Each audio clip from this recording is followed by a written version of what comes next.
នារីម្នាក់សម្រាប់ចិត្តលាឈប់ពីការងារមករើអេតចាយតែ2ឆ្នាំសន្សំបានលុយរាប់ម៉ឺនដុល្លារមានលុយដើរលេងជុំវិញពិភពលោកមានរឿងរ៉ាវរបស់នារីម្នាក់ដែលកំពុងធ្វើឲ្យមហាជនមានការចាប់អារម្មណ៍ជាខ្លាំងដោយនាងបានឈប់ពីការងារមករើអីវ៉ាន់តាមធុងសម្រាមរហូតក្លាយជាអ្នកមានបានចំណូលមិនចេះតិចហើយបានដើរលេងជុំវិញពិភពលោកទៀតតាមព័ត៌មានបានឲ្យដឹងថានារីរូបនេះមានឈ្មោះ Melanie Dyer វ័យ22ឆ្នាំជាជនជាតិអាមេរិករស់នៅរដ្ឋ Florida នាងបានរៀបរាប់ឲ្យដឹងថានាងធ្លាប់ឃើញវីដេអូដែលនិយាយអំពីការរកចំណូលបានដោយសារតែការរើអីវ៉ាន់ចាស់ពីធុងសម្រាម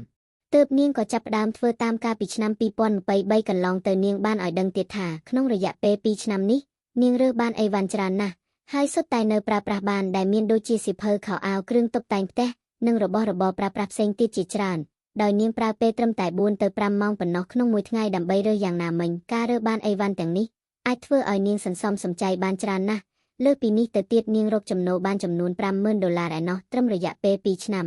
ហើយនាងក៏សម្រេចចិត្តលាចេញពីការងារជាជាងថតរូបមកធ្វើអាជីពនេះឲ្យពេញដៃពេញជើងតែម្ដង